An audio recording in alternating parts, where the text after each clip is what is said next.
Defence എക്സാംസിൻ്റെയും government എക്സാംസിൻ്റെയും ചോദ്യങ്ങൾ discuss ചെയ്യുന്ന മറ്റൊരു വീഡിയോയിലേക്ക് സ്വാഗതം. അപ്പോൾ ഇന്നത്തെ ചോദ്യം പറയുന്നത് ഒരു പെർസെൻറ്റേജ് ചോദ്യമാണ്. പെർസെൻറ്റേജ് ടോപ്പിക്കിൽ നിന്നുള്ള ചോദ്യമാണ്. അപ്പോൾ ചോദ്യം എന്താണെന്ന് പറഞ്ഞാൽ, a man spends 75% of his income if his income increased by 20% and his expenditure increases by 10%, then find the percentage increase in his savings. ഒരു മാൻ ഇൻകം ലഭിക്കുന്നതൊക്കെ 75% ചിലവാക്കും, 25% സേവ് ചെയ്ത് വയ്ക്കും. If his income increases by 20%, 20% income അയാളുടെ increase ആയിക്കഴിഞ്ഞാൽ അയാൾ 10% അത് ചിലവാക്കും. അങ്ങനെയാണെങ്കിൽ percentage increase ആണ് കണ്ടുപിടിക്കണം പറഞ്ഞിരിക്കുന്നത്, സേവിങ്സിൻ്റെ പെർസെൻറ്റേജ് ഇൻക്രീസ്. അപ്പോൾ നമ്മുടെ ഇൻകം പറയുന്നത്, ഇൻകം ഈസ് ഈക്വൽ ടു 100 എന്ന് വിചാരിക്കുക, 100 rupees. അങ്ങനെയാണെങ്കിൽ അയാൾ ചിലവാക്കുന്നത് എത്രയായിരിക്കും? ചിലവാക്കുന്നത് 75% ആണ് ചോദ്യത്തിൽ പറഞ്ഞിട്ടുള്ളത്. അപ്പോൾ 75 rupees ആയിരിക്കും. അയാൾ സേവ് ചെയ്ത് വെക്കുന്നത് 25 rupees. ഇതാണ് കോമൺ ആയിട്ട് അയാൾ ചെയ്യുന്നത് ഇതാണ്. ഇനി ഇൻകം 20% ഇൻക്രീസ് ആയി. അടുത്ത കേസ് വരുന്നത് 20% ഇത് ഇൻകം ഇൻക്രീസ് ആയി. അപ്പോൾ ഇൻകം എന്തായി? 120 rupees ആയി. അപ്പോൾ അവിടുത്തെ എക്സ്പെൻഡിച്ചർ എന്തായി? എക്സ്പെൻഡിച്ചറും ഇൻക്രീസ് ആയി. എക്സ്പെൻഡിച്ചർ ഈസ് ഈക്വൽ ടു 75ൻ്റെ 10% എക്സ്ട്രാ പറയുമ്പോൾ 110 ഡിവൈഡ് ബൈ 100. ഇതാണ് എക്സ്പെൻഡിച്ചർ.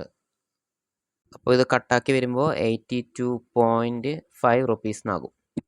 ഇത് മനസ്സിലായില്ലേ? ആദ്യം ഇൻകം 100 rupees, 20% ഇൻക്രീസ് ആയി പറയുമ്പോൾ സിമ്പിളാണ്, 120 rupees ആയി. 100 ഇൻറ്റു 120 ഡിവൈഡ് ബൈ 100 ചെയ്യുമ്പോഴാണ് 120 rupees വരുന്നത്.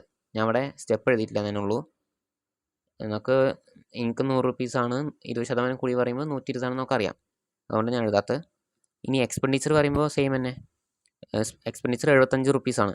അതിൻ്റെ 10% കൂട്ടിയിട്ടുള്ള എക്സ്പെൻഡിച്ചർ പറയുമ്പോൾ 75 into 110 divide by 100, 75 into 110 divide by 100 is equal to 82.5 rupees എന്ന് വരും.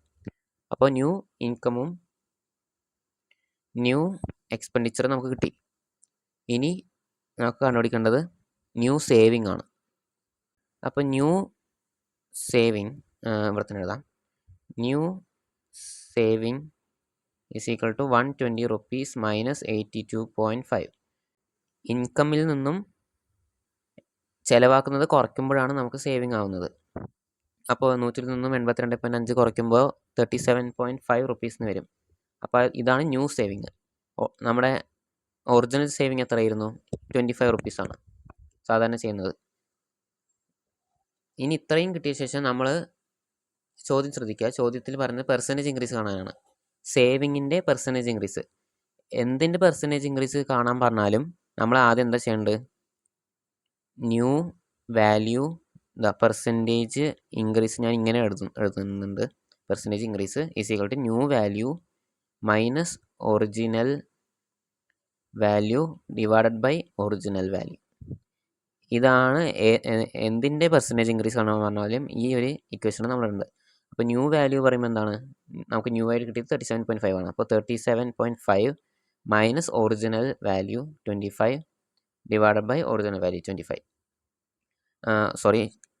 ഒരു 100 കൂടി മൾട്ടിപ്ലൈ ചെയ്യണം, പെർസെൻറ്റേജ് അല്ലേ. അപ്പോൾ അതെഴുതാൻ പറഞ്ഞു. അപ്പോൾ ഒരു 100 കൂടി മൾട്ടിപ്ലൈ ചെയ്യണം. അപ്പോൾ ഇതാണ് നമുക്ക്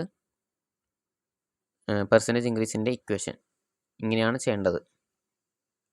അപ്പോൾ ഇത് നമ്മൾ ചെയ്യുമ്പോൾ ആദ്യം 37.5 മൈനസ് 25 ചെയ്യുക. 12.5 ഡിവൈഡ് ബൈ 25 ഇൻറ്റു 100, 125 ഡിവൈഡ് ആയിട്ട് 4 ആകും. 12.5 ഇൻറ്റു 4 പറയുന്നത് 50% ആണ്. അപ്പോൾ 50% ആണ് പെർസെൻറ്റേജ് ഇൻക്രീസ്. അപ്പോൾ ഇങ്ങനെയാണ് പെർസെൻറ്റേജ് ഇൻക്രീസ് കാണുക. അപ്പോൾ അടുത്ത വീഡിയോ കാണാം.